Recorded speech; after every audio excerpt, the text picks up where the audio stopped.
Welcome to retro gaming in the modern era. We've, Retroware has assembled a hit crew of modern retro gamers up here. I'm Justin Silverman. How are you? I guess I'm moderating this thing. I've been doing YouTube for years. I've been on Underbelly, Silvermania, now I'm doing stuff for Cinemassacre, so that's fun. So I guess we should go down the line before we talk about other big things. So, go ahead. I am Erin from, is it on? Yeah, go closer. Ooh. I am Erin from Erin Plays. I've been doing YouTube for about 2 years, and I recently started doing Twitch more consistently for the past couple months. I pretty much only play retro stuff, which means lots of NES, but in television, Vectrex, all kinds of stuff. So that's what I'm all about. And I guess congratulations, this is your first panel ever? Yes, this is my first one. Oh, wow, that's awesome. Thank you. I am Jay. I have a YouTube channel called The Game Chasers. I've been doing YouTube since 2011, and I recently, the last 6 months, have been streaming a buttload of retro stuff on YouTube as well. It's fun. I'm Shane. I'm one of the members of Rerez, and the rest of the members are sitting there. And I talk about video games, like no one else on this panel. I am the most hungover man on the planet right now. It's true, ladies and gentlemen. It really is true. I am James from Epic Game Music. I make game music epic, and this is actually my 7th Retroware panel at MAGFest. Oh, Wow. Holy hell. Okay, thank you very much.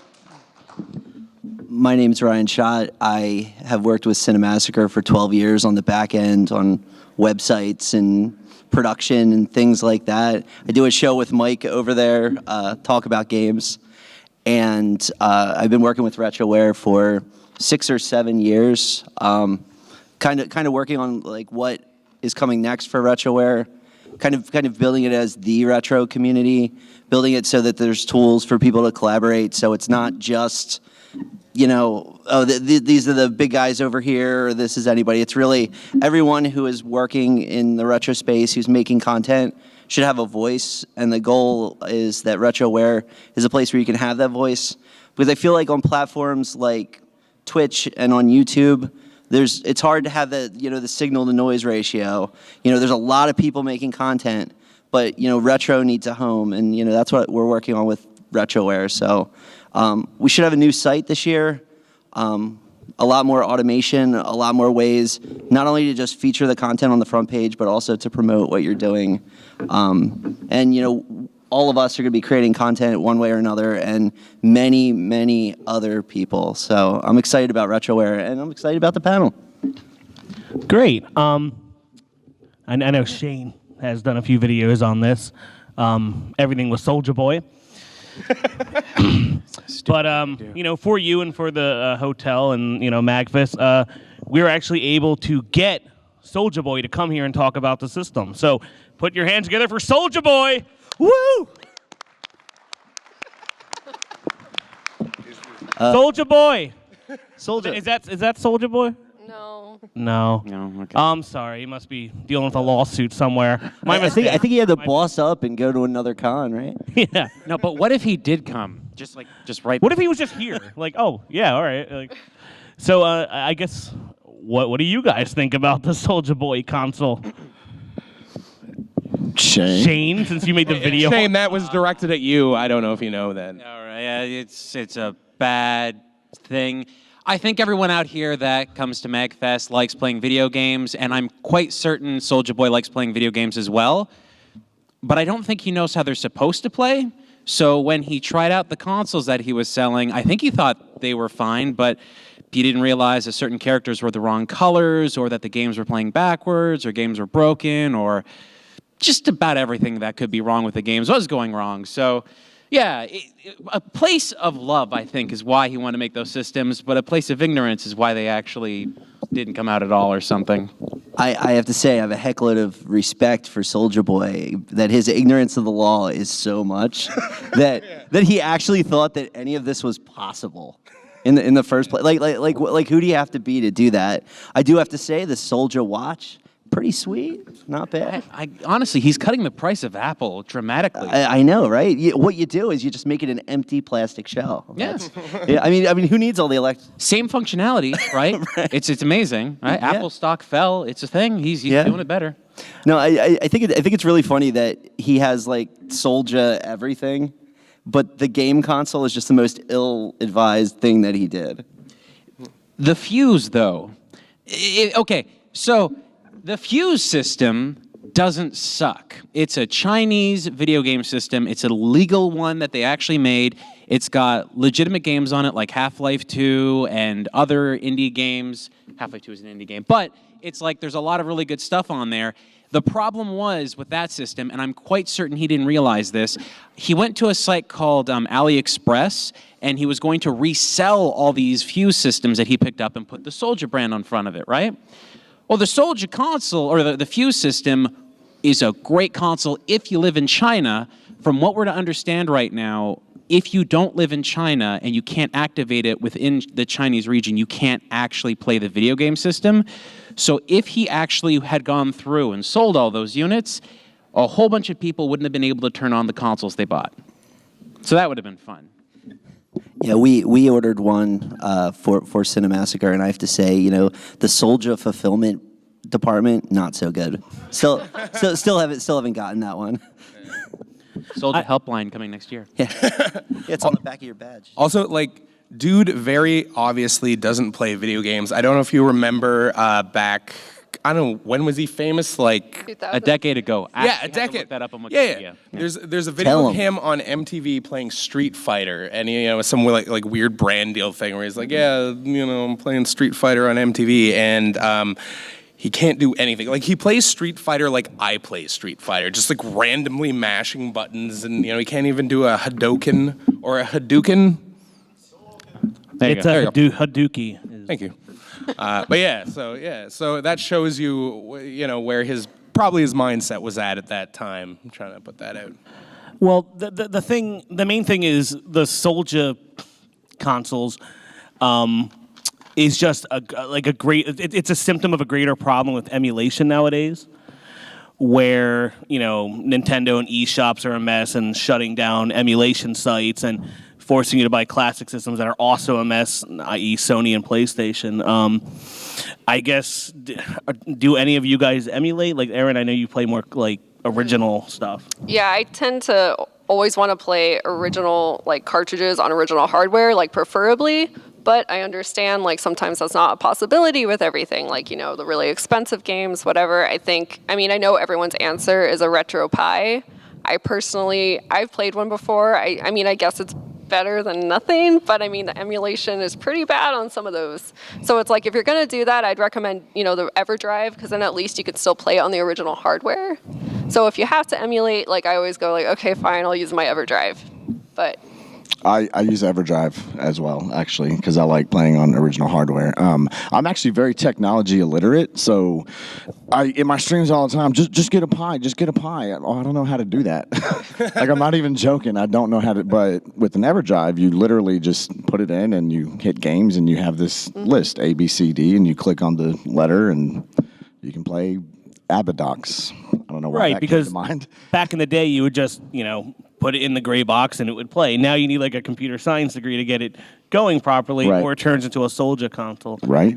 Shane, you have a shirt with video game consoles all over it, so you must know a thing or two about this. A little bit. Okay, we're all here at MAGFest. There's a huge arcade downstairs. There's so many amazing games you can play down there that play good down there, but they don't play the same at home if you're trying to emulate them.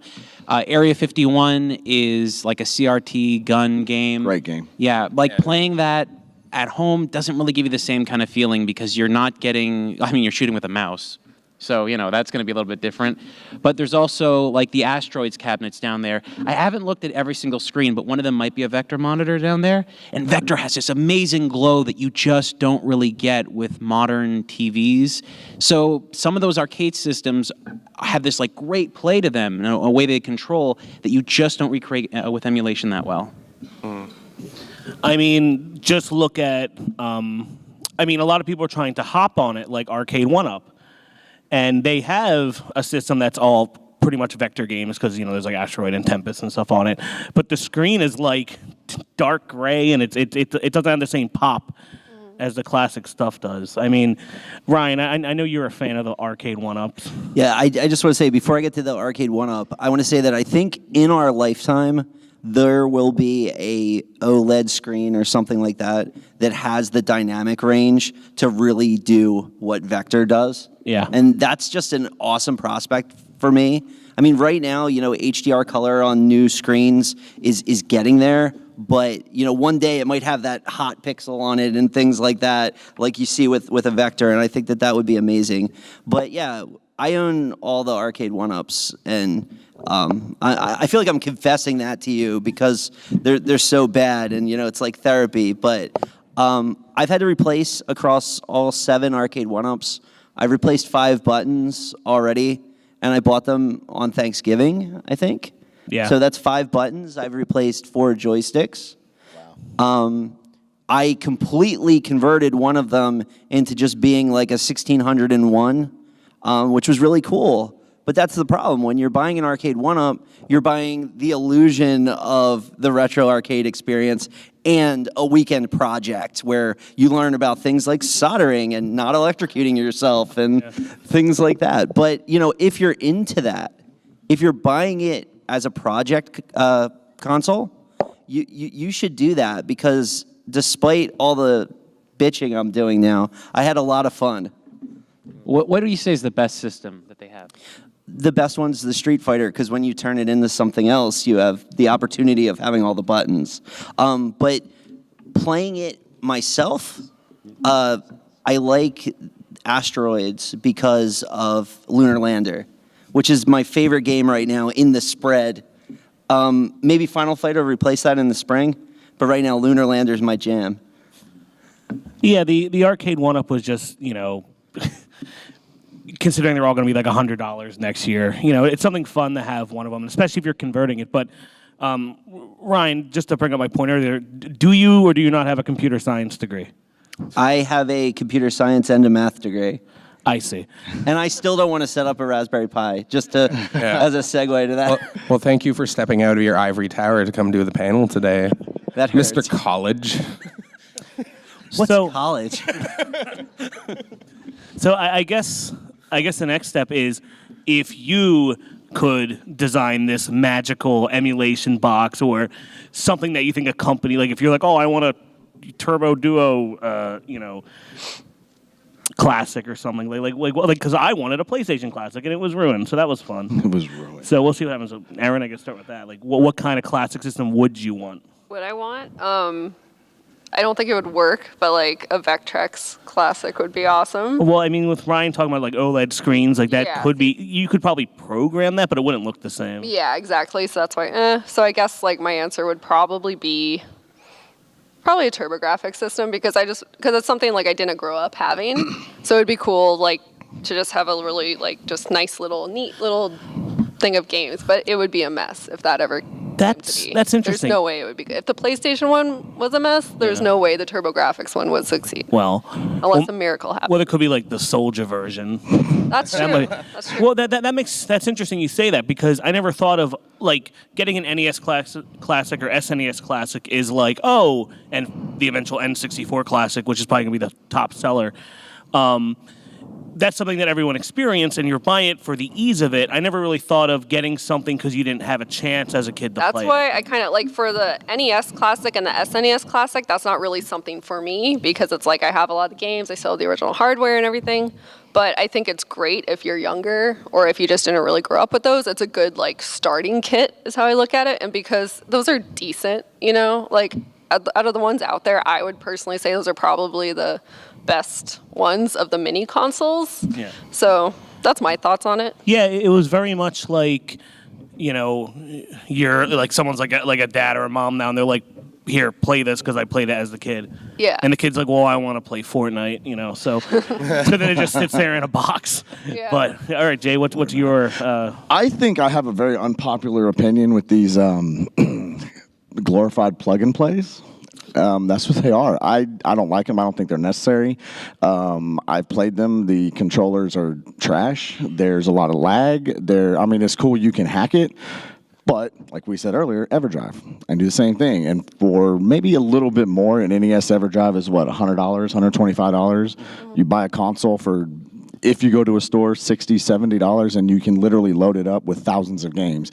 I don't like them. I don't like them at all. I don't want to see anything else. I don't.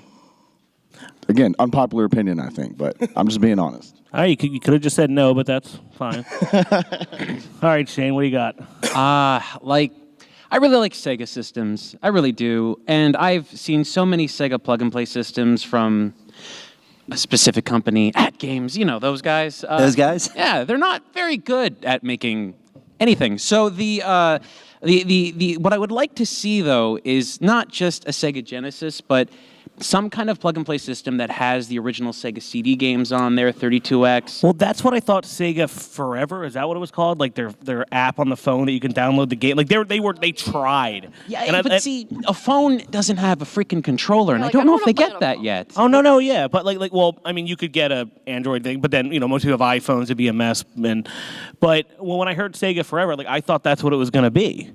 You see, what we got right now is a lot of these plug-and-play systems have 720p resolution coming out of them. That's because it kind of it's a perfect scale up so that the pixels are still square. When you put that up to 1080p, it makes everything look a little bit weird. And if you've ever seen a video game where it's being emulated and you're kind of seeing this weird shifting in the lines, there's a wave of pixels going through, that's because the pixels are kind of reshifting and stuff. It's not a great thing. But at 4K, it's a perfect match with the original, with 720p upwards. So I'd like to see some plug-and-play systems that have 4K resolution so that we can get those games looking really crispy and on OLED screens so that they look really cool on there, too. Yeah. I think if ODB were still alive, he probably would have made the perfect retro gaming console. So in an alternate universe, that would be it, because he likes it raw. Shane covered a lot of things right there, so there's not much more I can add on to that. So, can we get a round of applause for Shane's shirt right now, by the way? It's sort of like staring into the sun. Once you look at it, you're just like, I can't look away. There's a white one downstairs, too. Oh, is there? I see. Pink. Well, James, then what classic system would you want? Something that they don't make that you want them to make? Me or James? James. I'll pass it off to Ryan on that point, Okay. because I made my jokes. No So comment. you want to know what the perfect emulation system is? The perfect emulation system is in the comments of every video trashing the emulation systems that we've had already. And it's pretty simple. People want to play on the controller that they played the games on. They want the games to look the way that they looked when they played them, and they want it to be easy where they can get new games and they can download them and it's cheap. My first emulation experiences were when I was in college and I couldn't afford games. And that's the main thing that emulation does. It gives you accessibility to games that you haven't seen before. So really, I think the best thing is having the original console, having the EverDrive or something like that, where the original console is playing the games. Barring that, I think the best solution is the one that's easiest for you, and it's probably PC. And there's some great controllers that we didn't have when we were in college. So sum it up, it's the original console with some type of multi-cart, or it's on your PC with some type of native controller like an 8-bit do implementation. I think those are the two best. Third, maybe the Wii. Yeah, I thought the Wii was pretty good. Yeah. Well, the Wii was a really good emulation machine. Because for a long time you could emulate on some systems, you can load ROMs and stuff on the Dreamcast and all that stuff. So a lot of it started in the late 90s. But with the Wii and the Wii U and the Switch and just how it's just gone stair-step down to how many of their titles they're allowing to be on their systems anymore, and then having the classics which have basically nothing on it, and because the Wii had 800, it was a ton of games, right? Mm-hmm. But then you're just get an EverDrive. Well, now Nintendo's attacking all the sites and taking down cool ROMs and all that stuff. But the great thing about the internet is it's out there. Somebody has it. It's out there. Sure, but then you are hacker man, computer science guy, and you have to find it. You have to figure it out. I'm still not wrong. The thing is, though. you shouldn't have to go online and research how to do, like, look up YouTube tutorial videos on how to hack your little thingies just so you can have an experience. Like, why aren't they selling this to us? Because people would buy it. Agreed. But when they make it, it's trash. Like, what's going on? Anyone want to answer that? Justin, if I can't find the games, I'm calling Jay. He's gonna send me an SD card or something and hook me up. It'll be good. No, I can. I have a USB actually. Someone sent me one, and I guess benefit of being a YouTuber. Every NES, SNES, Nintendo 64, 32X, Genesis, Master System, like it's all right there. So as soon as I get those EverDrives that I don't have. Piracy is wrong, everybody. Yeah, it is. So we know, right? There's a whole bunch of games down there I think it sucks, but Nintendo is absolutely well within their right. Yeah, I mean, those emulation sites, people were going to those sites. They were making money for a long time. Yeah. And I'm astonished. Nintendo can find every YouTuber that wants to hum the Mario theme song, but they couldn't take down these massive sites. Like, why is that? I do appreciate Nintendo's answer is, why do you care? Please buy the new Mario game. Like, they don't. There's not even aside from the classic systems, there's not really like a bone throw. Like at least they could do is put all the games on the Switch to download. Which I thought would happen by now. Like when the Switch came out, I'm like, oh, okay, they're gonna like have a bunch of stuff to download. No. I think it's how many there's titles? not- 20? Like it's I not don't know. But there's a lot of Neo Geo arcade stuff on the Switch digital store. I will say that. So I mean, which is surprising That is because Neo Geo then made the other thing. I wanted a Neo Geo classic, and then they made it, and it didn't have Neo Turf Masters on it, and I was sad. I like that they came out with a Christmas edition one though. I thought that was cute. That is cute, but I wanted the red classic one, not the Japanese. But anyway, so I don't know. Shane, how do you feel about these piracy sites being taken down? You're happy for them, right? Like So like Cool ROM and all that? yeah. I don't think those sites were taken down because they had old games. I think they were taken down because they had new games. And the that's when the hacks. publishers were really Yeah. upset. Because like a publisher like EA is going to be like, oh, what's Bullfrog? They don't know that they own that. They don't know they own the company and like Syndicate and all that stuff. I mean, it was the newer stuff they were selling and the amount of money that they were making from advertisements that just was like, oh, no, you can't do that. We're selling an NES Classic, an SNES Classic, and then some sites too, like Cool ROM, I think did this before they went down. They took the ROM of Star Fox 2 off the SNES, and then they put it up on Cool ROM. That's a new game. You might not think of it like that, but they created that newly for that system, for that release. So you just stole a brand new IP, or not IP, but a brand new piece of software, and you didn't think they were going to come after you? Well, they did, and they took all your friends down too. I mean, it sucks because there was a lot of other good stuff on there that we needed, like a whole bunch of 3DO games that nobody seems to have. Mm-hmm. Right now, at the MAGFest, in the marketplace, there is a game down there. I forget what it's called. Something Bash 3DO something. Okay, we were talking about this last night. There's only 1,000 of this game that was released, or 5,000 or something like that. Thank you, Short Warp. Okay, Short Warp came with a condom originally. Keep that in mind. So there's only like so many of these games, and they were all created by this by this group, and the owner of the group wrote his name, wrote his signature on each one, numbered each one individually. There's only so many of those, and that ISO was on Cool ROM, and now it's gone, right? So if you want it, you got to get the one down there. And that one doesn't even come with the condom anymore because I have to imagine that is old by this point. Not good. I think one of the things that's interesting is right now the politics of new game releases is affecting what we're getting in these collections. Like, how many people are outraged by the fact that the PlayStation Classic doesn't have Symphony of the Night on it? Yeah, see, it's like every like two Those people in poor the guys back. and me, you know. Castlevania. There you go. You know, but the reason why that's not in that collection is because they wanted to re-release it on the PS4, which is great. Actually, the PS4 is a great emulation console because it has so many, awesome PlayStation titles. But the bottom line is now you're going to see everything break up where it's like I need 10 little plastic boxes to do all my emulation, or I need to go down the dark path of the, piracy, basically. Actually, the arcade one-up systems that they were releasing, they had the Rampage cabinet. Have you guys seen these, like the Rampage one? Okay, so Rampage has a whole bunch of games on there, and one of them is a game where a whole bunch of people are fighting together. Gauntlet. Yeah. What happened to Gauntlet on that machine? You get to level 32, and it just scrolls off the screen. Now, do you want to know why that happened? Because Gauntlet originally wasn't created by Midway, that is the Midway collection. Gauntlet was originally created by Atari. Because of some weird lapse in rules and all that stuff, from what we can tell, they removed the Atari logo from the game. And by doing that, they destroyed the ROM and they didn't play past level 30 to know they broke it.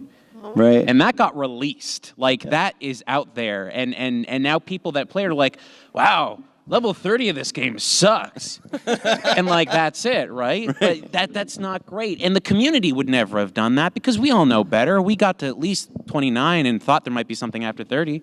Ryan, I'm actually glad you brought up the Castlevania game on the PlayStation Classic. It's not on there.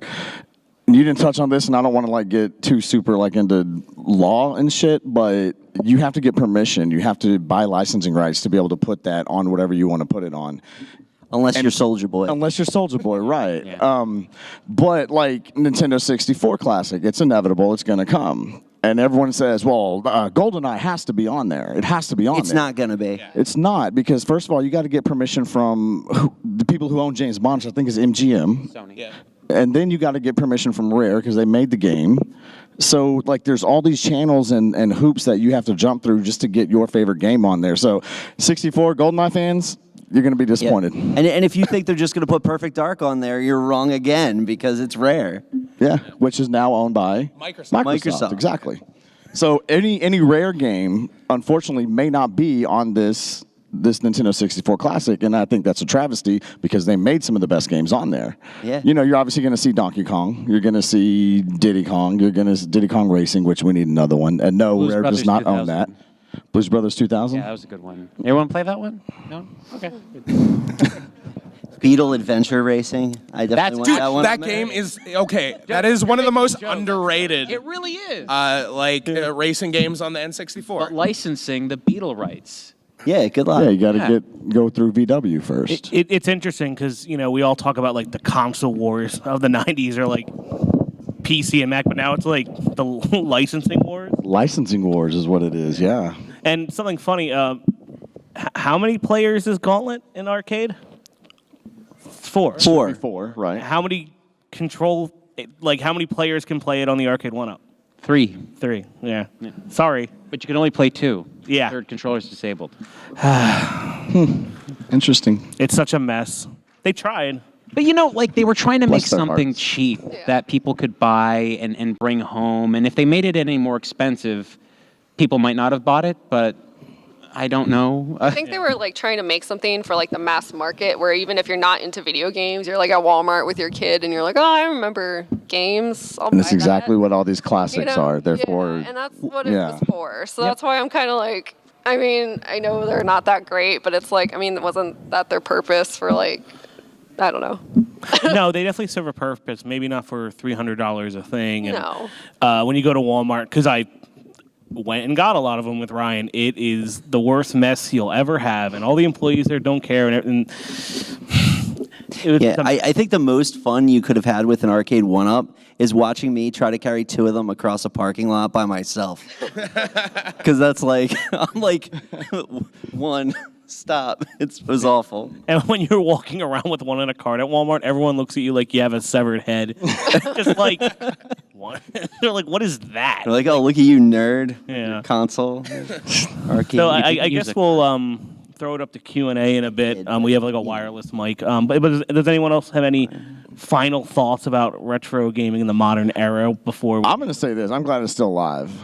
Honestly, Yeah. because the 80s, 90s, any era is great era in gaming, but all that old stuff is still out there, still alive. People are still playing it, and I think it's awesome. My son loves watching me play Nintendo, watching me play Q*bert. He's 11, so I think it's great. I think it's cool. I also think that the emulation, it kind of fits, because we do really need to start thinking about preserving games. So it's like, I think we're kind of stepping in that direction where people are starting to realize that, oh, these could not be around forever, so we need to preserve them so they can stick around. Right. And also, I think there are some new consoles coming out that'll like help keep it going, like the Mega SG and the Super NT. Like those are good. Like, well, I mean, the Mega SG is not out yet, but Super NT, it's like, it's a good clone. Yeah, I mean, so there's hope. the Super NT, the AVS, and then an Evercard, that's like that EverDrive, that's like the best way to do it, because with digital rot and just everything falling apart, like, you know, you only have 10 to 15 years left of the stuff, you know? Which freaks me out. Yeah. That's what keeps me up at night. So if anyone out there is, you know, making systems, it's probably time to start, you know, making the good ones and getting the licensing and figuring it out. That's another reason why I play on original stuff, because it's like I want to play on the original carts and the original hardware while I can before you can't. And because like people in my streams will be like, why don't you just use a RetroPie? And I'm like, no. I love that. But, Why don't you use a RetroPie? Yeah, you're a RetroPie. Right? We will. Yeah, we'll do it in a There's minute. also the compilations, like what Frank Cifaldi's doing. Like he was just here. I listened to him talk at that panel across there, and he was showcasing all these collections of games that he was like working on really hard to make the games work the way they're supposed to, but also cover all these other things like art assets from the games from the past, the way that the systems looked, even like advertisements and stuff, and just all the narrative and the stories, and just combining it all into one package. And that stuff is awesome, but not a lot of companies are doing that, despite the fact they're just sitting on mountains of these amazing games that they just don't seem to care about. Yeah, it's really strange. I think that one of the best things you can do to support retro gaming and the retro gaming lifestyle is buy the new games inspired by retro. You know, buy The Messenger, buy Shovel Knight, buy Star Control Origins, buy games like that. Because right now, the reason why there's so much interest in these emulation consoles and so much interest in virtual console and everything is because they know that there's a market for it. And we're not going to get to play the next beautiful pixelated Undertale, you know, Stardew Valley type game if, you know, the art styles that came from the 16-bit era and the music styles that came from that era and all of that aren't supported commercially.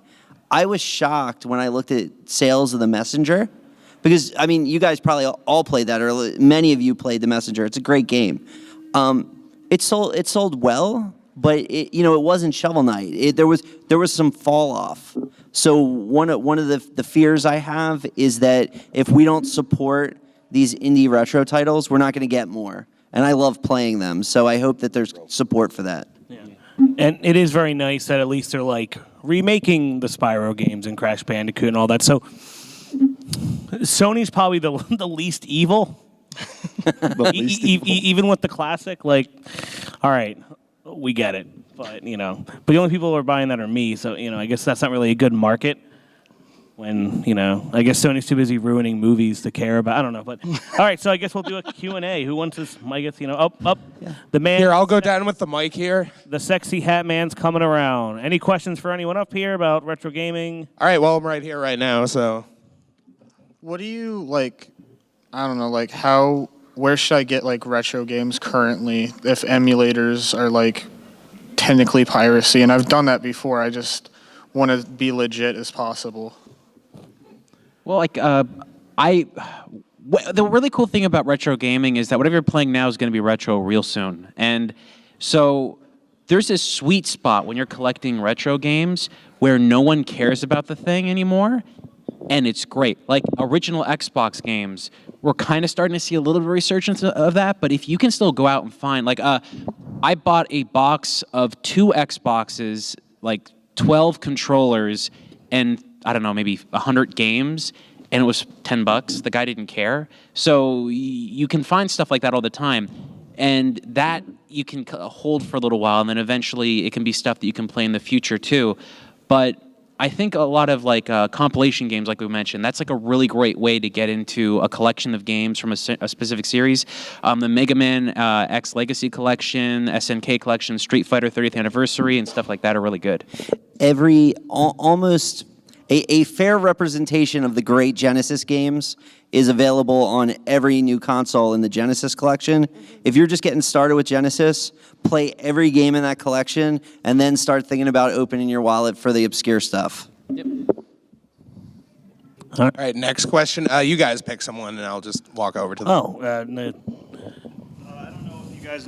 I don't know if you guys know anything about the Mr. FPGA. It's open source. It's kind of like a Pi in a way. It's like a board that you can get on DigiKey. And Smoke Monster's been doing a lot of work with this. And essentially, EverDrive uses FPGA technology. It's a field programmable gate array. It's programmable hardware. So community is supporting this system. And they're creating cores, is what it's called, for NES. Like the Super NT you mentioned, that's a Super Nintendo core. And right now they have a lot of support for NES, Genesis, Super Nintendo, a whole bunch of old computer systems that, I'm sorry, I don't really know. And there's add-on boards that people are creating so that it can do the original resolution, RGB 240p. Right out of the box, it does 1080p HDMI. They're coming out with add-on boards to support the original controllers with latency that's even better than the original hardware. So I think that's kind of the direction that we're going to go. It's a really great thing. FPGA-based consoles have been amazing for being able to go back and play stuff. We have a couple at our studio that we use all the time. Like if we're looking to capture gameplay footage from an older system, we go immediately to FPGA simply because it's so, you're getting, if the system's done right, it's getting a very accurate reproduction of what the original console is. You're getting a much cleaner image out of the system because we usually capture through HDMI. But what I love about those systems is that unfortunately, right now, there's still, like, FPGA chips are really expensive. I think it's the, I'm going to say Achilles chip or the, okay. So those chips are super expensive. But in a couple of years, they're going to get less expensive as they go. And the less expensive they get, you're going to start to see better clone systems that are produced on cheap. And once you're there, you're going to have a ton of amazing systems, just like you're talking about with the cores, that are going to be so easy for people to just basically get any system they love from the past and play it immediately. And I simply can't wait for that to happen, because boy, do I not like spending so much on the consoles that just die 2 seconds because the CD lasers are dead or whatever. Question for you. Do you have a computer science degree? You minor? Yeah, just minor, just dabble. Stuff because I don't know. I don't really want to. I don't know how the best. Is it more about the ninny when it comes to things? Like I want to kind of know how it works. Because for me to try to explain to somebody why an FPGA is better than a Pi, I got to kind of know a little bit about it. And the information's out there. I think a good point is this other room is laughing and they're having fun, probably because they're not talking about retro gaming. We're having super serious times. It's a little serious, like I'm having out. fun, Justin. Yeah. What? Yeah, no, Taro chip. Yeah, Next question. I guess next question. Who do we... yeah, right behind you. It's your choice, man. Yeah, so speaking about modern retro consoles, have you guys tried the Super Retrocade? It's this small console that comes with licensed ROMs, like with a bunch of them. I was wondering if you guys had played with it, and if you can think of these or other successful models where they are re-releasing large amount of original ROMs legally, with a clear business model, not through piracy. Anytime they're willing to license a game and go about it the official legal way, in my opinion, even if they fail doing it, and I know it's fun to laugh at Arcade 1-Up, but the fact that they did it legally, the fact they went out of their way to make that happen, they may have made the worst spinner I've ever felt in my entire life. And it clicks, like, why? But they tried, and that's important. Every time you get a legally licensed game, you get closer to telling these companies, hey, maybe release Snatcher again, just once, just for like a couple of us. We just want it, And that's important to me. You know what I think was a really awesome project to release something new? The Retro USB releasing the R-Type collection and the Holy Diver collection, the special editions. Awesome. Yeah. That's not emulation. That's like the actual cart. But legit. I want to see new carts. We had Mega Man X recently. We had Street Fighter recently. And I think Retro USB is working on a bunch of other stuff. Oh, yeah, yeah. So that's cool. Yeah, like Holy Diver. I mean, that game never got released in North America, and we finally get to play it, and it doesn't suck. Yeah. You can play that on an EverDrive. Just throwing it out there. I'm just saying. Yeah, but jeez. I do have the Holy Diver though. Yeah, but the new one. Street Fighter cart's red, Jay. I mean, It's red. not wrong. Okay, next up. Right. Yeah, your hands up right there. Right here? Up. Left? Yeah. We'll get him to and then everybody. him and then- Yeah, that's Yeah, fine. Get him. Yeah. Yeah, so what's your opinion on these collectives that are actually creating hashes and CRCs of ROMs, and now even I've gone down the rabbit hole and they're doing Q files and ISOs. They're actually making CRCs of the actual disk image so that you could run your ROM set against it and come up with a CRC that this is an actual valid game. So are you basically saying like game companies that are... Well, just Internet Collective. I know Smoke Monster was mentioned. He has a Git database. It's a collective, and you have a selection of ROMs, and you run a file against it, and it says, okay, this ISO or this bin is the actual game, an actual CRC copy of the game. So I'm gonna get nerdy now for you guys. So what he's referring to is checksumming executable. So basically, if I run a mathematical function against an ISO, it'll return a value, and if I run that against the official ISO, I'm gonna get the right value. So if you have a CRC database, you could say, "Oh, this game's been tampered with," or "This game is not." So, yeah, okay. this game is not what it actually was. There was alterations. So I mean, I think that's important. Authenticity is important. You want to play the actual game, not the hacked copy or what have you.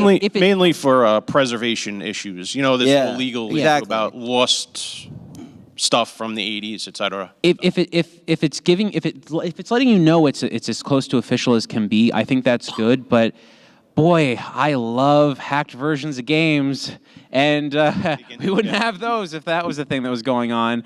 I like seeing people modify games and change them to give different things. Like, has anybody played the Donkey Kong hack where you're Daisy instead of Mario?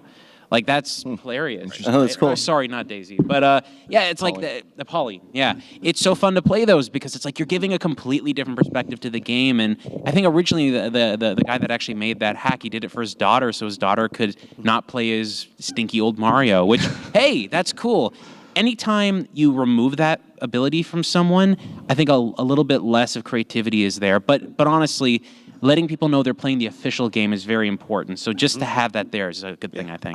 I'm interested in that for rare games that were only available on floppies, because getting floppies to work nowadays is like the worst. So all that stuff should be imaged. I feel like if you have old floppy disk games, you got it from a friend of a friend, shareware, whatever, you should be making disk images of those floppies and of those installs so people can enjoy that. There are cases though where King's Quest, I think, was put like a collection was put on PS4, and that was PC back in the day. Did it have the manual where you could search for the copyright protection, like who was the Duke of whatever on page 6, and you look at that and it's like when you installed Warcraft. Yeah. And then it would be like, what's this word here? And then it's usually the. Yeah, right. It's like yeah.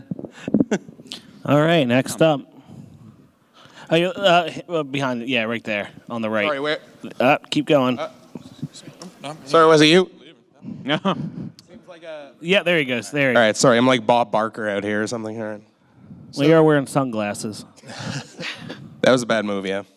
Well, it's okay. You're the most hungover man on the planet right now. So, I'm curious. We all love these old games. We love to play most of the good ones and everything. But where do you guys think that we are in terms of preservation efforts? Because there's a really interesting statistic, which seems more like a ballpark than anything, that half of films from before 1950 are just lost. They're just gone forever. I believe it was MGM. It had a huge vault fire of nitrate film stock in the late 40s, early 50s, and those movies are just gone. No one will ever watch them again. Do you think we're doing a better job with games, or worse, or about the same? Oh, well, at some point they figured out movies were pretty valuable. Many companies still don't figure that out about games yet. Like, there are companies out there that simply thought, well, once we release a game, we don't need to talk about it anymore. Let's just get rid of all those Pac-Man files. Like, they didn't care. There's the Rochester Museum of Play. There's the National Video Game Museum. And these folks are trying to find as much as they can and take it in. And there's a lot of stuff that has been saved, but there are games that are gone now, and you're never going to see them again.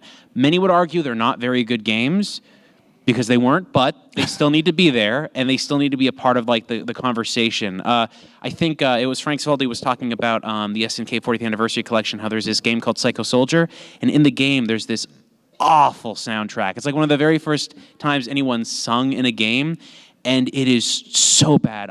Please go listen to it on YouTube. Oh, I have. I have the 40th anniversary collection. No, this is factually bad. It is terrible. It's like listening to somebody that is killing a cat while dragging nails on a chalkboard, and then they're trying to sing. Huh. It's awful.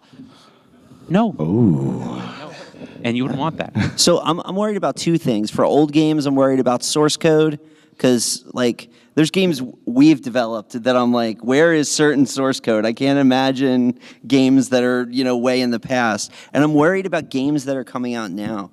Like games like SOCOM for PS2. You can't play that game. The servers are shut down. The stuff isn't there. I'd be more worried about finding ways to preserve the latest PS4 release than many of these 90s releases, because I think that the retro community has had some reverence, and people like Frank and the different efforts to preserve games have really done a good job with it. But these new games that are all server based and everything, everybody wants World of Warcraft Classic. Why do they want that? Because it was taken away from them when Burning Crusade came out. Metal Gear Solid 4 had an online mode, right? And it was patched out completely. So if you install the game now and you get the update patch off the server, you just don't even see it on the menu anymore. And any kid that's growing up not knowing that thing that existed, they would just play Metal Gear Solid 4 the way it is now, instead of playing it the traditional true way, where you wait about an hour for each individual pack to install, and you sit there and you watch Solid Snake smoke. That's how you play Metal Gear Solid 4.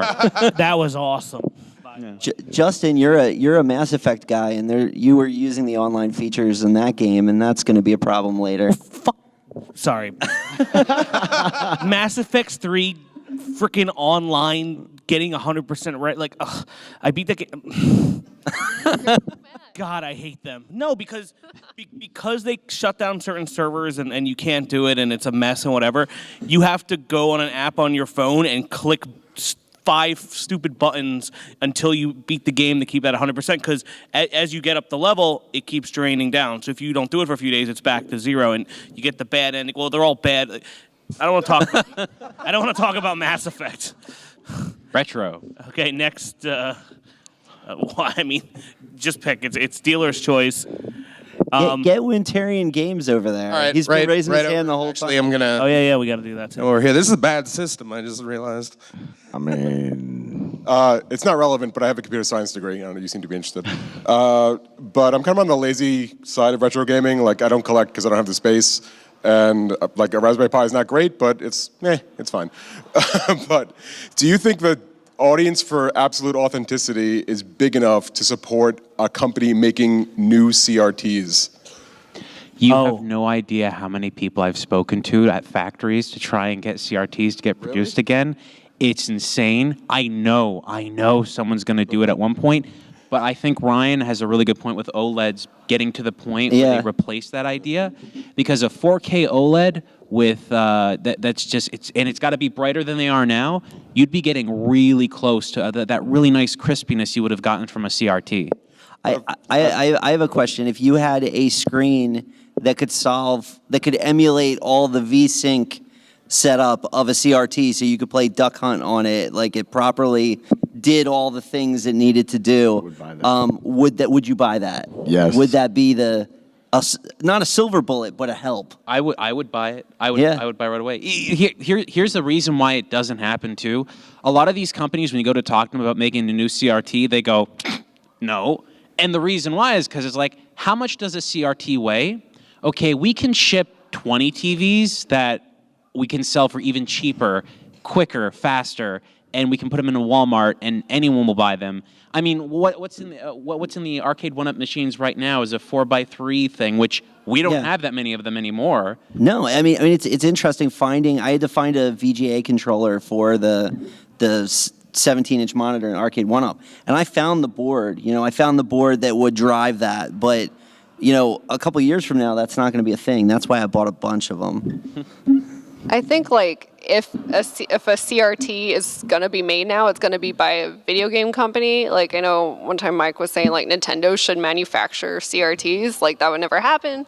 But I think if it does, it wouldn't be by Sony or something. It would be by like something more independent, not Nintendo, but you know what I mean? I love the one travel TV they had where like you have in your room and like the speakers would fold into it and cover the screen. What was that? It was like yeah, that was awesome.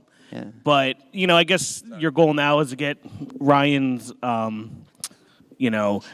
hyper future OLED or just find a PVM and hope it doesn't get broken. But I mean that's the thing. There were PVMs in every single hospital, newsroom, and broadcast center in this country. While our hobby is big, compared to every hospital in the country, it's not that big. Right. There's a PVM out there with your name on it, if you find it. There's like 4 downstairs being sold. Literally, go get it. Yeah. They're teeny, but they're there. Yeah. All right, so we got a question here in the back. First off, I wanted to say that you guys are the reason why I came to MAGFest. cool. Awesome. Thank you. Yeah. I thought you were gonna say the reason why you drink. No, the retro gaming community on YouTube is awesome.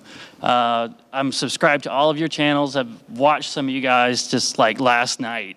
I mean, the one that y'all did on Cinemassacre about the movie Freaked. I just saw that. It's like a movie thing. It's not even like a. Yeah, you guys. And the Game Chaser has been watching that for years. I'm sorry. It's a great show. I feel like you guys should update a little more often. We should what? Upload more Jay. often? You should I mean, upload. you're not wrong. First off, enough with all the farting jokes.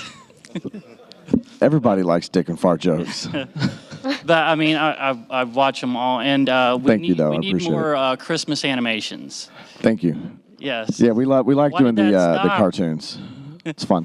Anyway, I have a channel on YouTube as well, and I'm trying to make it on YouTube. It's a hard thing to do nowadays because the algorithm, honestly, is broken. So, what would be your suggestion for somebody to try to? This is a tough time to get started in YouTube and try to make it in YouTube. But what should I do? My channel is a strange fusion of retro video games and travel vlogs, and just what should I do to try to make it? You know, one thing that the algorithm can't stop is your in-person hustle. That's the thing. Meeting people, building an audience.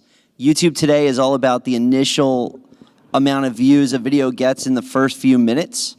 So if you have 10 friends, 20 friends, 50 friends, 100 friends who you can attract to your show, I would run it like public access and not necessarily like you're trying to have this big internet play. Because if you run it as this grassroots community, I think you're going to succeed on the broad scale a lot bigger than you would if you were trying to be this algorithm guy or this SEO guy. Like, don't try to be like every other YouTuber. Try to do something that's unique, that you think you can provide, that you know there's an audience there to watch. I watch L.A. Beast, and he just eats food and throws up all the time, and it's impossible to not like that guy because he seems so passionate about what he does. and like, it doesn't matter that you're making a channel about maybe about a specific video game that other people have made a video game about it. It's how you're going to present that in your own way that really makes it stand out. And I think everyone on this panel and many of you out there, like right now, that's what makes that channel work the way it works. Yeah. Can I say the name of my channel? Go ahead. Can I? I'm asking for permission. Is that okay? Okay. I didn't hear what he said. I can't hear anything, so I don't know. I said. He's asking to say the name of his channel. It's all good. Go. Okay. It's Ashtoons, and that's ASHTOONS. Ashton's. Ashtunes. Ashtoon? Look for it on YouTube. Ashtoon. James, I like how you're louder without the mic. That's just me, baby. You can really project. Thanks. At times you've been talking about technical things, like do you have a computer science degree, do you have a math degree, whatever. What kind of training is out there if you want to become knowledgeable about the things you're talking about? Is it something you have to do yourself, or are there degrees that are desirable? Or Yeah, I mean, was that more about YouTube or retro gaming? What was that? Both, I guess. Everything you're talking about. Well, you get a computer science degree at most universities. I mean, I don't think a computer science degree is going to help you with any of this. I think you can watch Shane's videos. It's better than a degree. Oh, I'm not educated. Trust me. When it comes to this, I definitely think that there's a body of knowledge that's available. There's a lot of forums. Nintendo Age was always a good source back in the day for what's going on. Yeah. I think that being knowledgeable about retro gaming and the hardware and everything is a matter of joining the community. That's the first step. You can read a lot. There's a whole bunch of really great articles and publications out there. Go to museums. I go to plenty of museums now that have stuff like that, and they exist now where they didn't in the past. I would literally, for video game knowledge, I would just go out and play a video game I'd never heard of and just see what it's like. And if I hated it, I would keep on playing it until something was cool about it. Doesn't always work, but it makes you learn about that stuff. And when it comes to YouTube, watch tons of YouTube videos of all sorts. That's what I did before I started my channel, because I really wanted to understand more about what the community was like before I tried to create anything myself. And if you're talking about more like the technical side of it, it's like what I did. Because like when I first started, before I started my channel, I didn't know how to edit. I knew I loved games. I knew about them. But when it came to like capturing game footage and stuff, that was like a whole mess of stuff I had to figure out. And I just watched a lot of YouTube videos, did a lot of reading online, trying to see what will work for my setup and stuff like that. And then it's a lot of trial and error. You're gonna buy some stuff that may not work with your setup, and that's gonna suck, and then you're gonna have to buy something else, and you're constantly upgrading and finding out more stuff. So it's kind of you just gotta keep researching. And much like with filmmaking, because I have a film degree and I used to work at NFL Films and did all this other stuff with actual filming, I went in with very strong film background to do YouTube, which a lot of people weren't. Like, I think my show is the first one that was all in HD back in like 2009 or 10 when it first came out. They were doing that. Like, you kind of have to just do it as much as possible in film, and you're get in front of a mirror and record yourself, and a lot of it's about being comfortable and aside from being knowledgeable. So yeah. All right, next question. First things first, a couple people have mentioned this, curious about preservation. The Video Game History Foundation does take donations through Patreon. If you are looking forward to playing SimCity for the NES or other things like that, you can help. I get this all the time. I'm a professor of computer game design at George Mason University, so I teach this. In regards to teaching this stuff, we can teach you how to do it. The retro gaming community is amazing for understanding the stuff behind this. There are enthusiasts who have dug so far into little idiosyncrasies for why do we code 6502 architecture a certain way? Why do we do weird things where we shift bits in order to get specific functions on certain hardware that no amount of academia is going to replace? The retro gaming community is essential for some of this stuff. It's one of the first resources I send my students to, frankly. I think he's calling us nerds. You are, and you should embrace that wholeheartedly and be thrilled that you are. I guess the one question I have, because we're really short on time, the pace of software versus the pace of like memory, storage, the ability to serve this stuff up, orders of magnitude. Do you see something akin to maybe games as a service coming in the future? I've always heard people pitch like Netflix for gaming, an opportunity to sort of take the existing IPs, existing licenses, software, and provide them some other way than using through traditional channels of like PCs or consoles.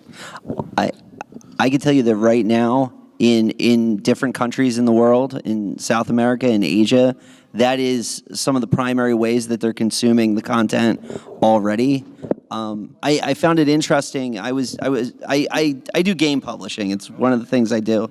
And I noticed when we were trying to move one of our titles into South America, all of the platforms were streaming, all of the major platforms. And I said, hey, that's interesting. That's really different from like how we consume games on Steam. So distribution is different in different places in the world. Streaming's never really taken hold in the US or in Canada, but I'm seeing it take hold in other places. So that speaks to what the future may hold. I kind of I made a prediction that the PlayStation 5 or now 6 probably would just be like a PlayStation app on your smart TV or whatever, and you just have a controller and all the game is like a little bit download, but most is server side. Like a lot of MMOs, a lot of the processing power is server side. So I could see a future for that, and that might help with the distribution of games and all that because it doesn't save on your thing, so the licensing might be easier on their side. So I think it'll be interesting, but mostly for like AAA modern games compared to retro. Well, Microsoft is doing it with like their Game Pass setup right now, which is actually really nice. You're seeing Nintendo do it with their Nintendo Classics initiative because they don't want people buying their games anymore, but they do want them paying for them. So, that's fun. And I got reached out to by some company. I don't even remember their name right now, and I probably shouldn't even say their name, but they purchased the rights of a whole batch of old Atari games and a whole bunch of other games, and they're just going to stream it as a service, just like Netflix. So these companies exist. They're trying to find ways to make it work, and the only reason that happened is because of what Netflix did, and Netflix proved that the model works. But the problem is streaming a movie a lot easier than streaming a game. So that's the problem that they have to solve. If you can stream a small little, like an NES game to a Switch, that's a very small amount of data, less than what a movie would take to stream. But when it comes to bigger releases, like big games that are gigs large, then suddenly you have a delay in the response and stuff, and that causes a problem. Yeah, Red Dead's a great example of that. Yeah. I do have the preservation fears that you do, though. I mean, imagine if we never had a used Satellaview cartridge with BS Zelda on it. I mean, we've probably all had the opportunity to play BS Zelda, but that was a game that was streamed into people's homes. Yep. The only reason we got it was because of a quirk of the implementation, not the intent of Nintendo in that case. So, yeah, there may be games we never see again after they're streamed to us. Yep. And sir, it's called Sega Channel. It does what Nintendo don't, or forgot what it was. Something like that.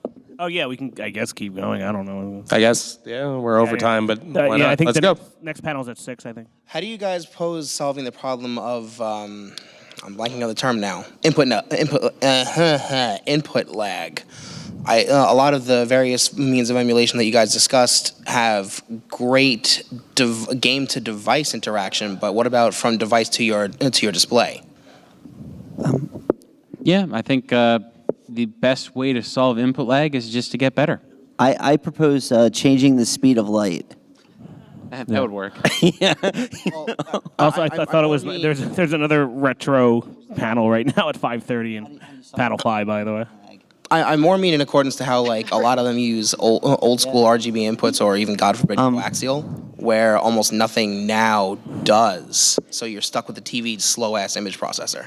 So there's a website called rtings.com which tests the input lag of all devices, not the refresh display lag, but the actual input lag.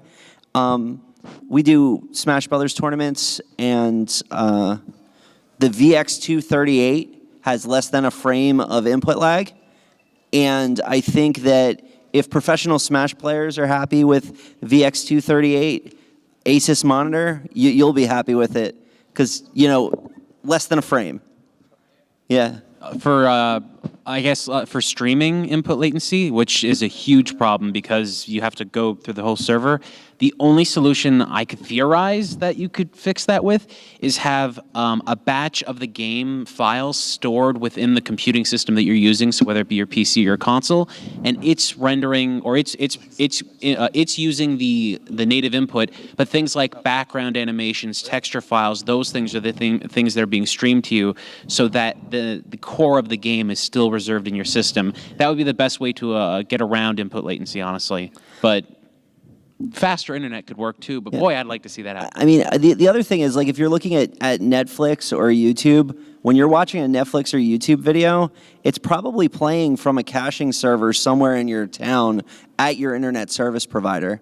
If a game streaming service got powerful and successful enough that they could sign those caching agreements with your Verizons and Comcasts and all of that, you may be able to have those games cached much closer to you. I know when I'm talking to YouTube, I'm talking to a server about a mile from my house, not one that's in California. So I think that that's the solution.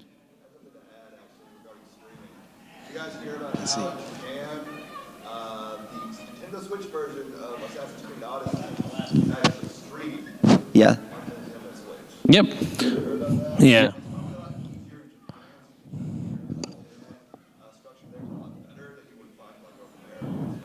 But you're still playing Assassin's Creed, so gotta love Yeah, it off. thanks, Ubisoft. The only thing you can do, right? Great.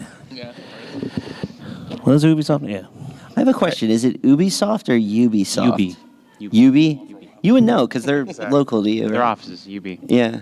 Unless they Yeah, dude, sometimes I go there just to hang out because I'm from Toronto, so like. Yeah. Anyways, next question? I got a quick FYI for anyone looking for CRTs.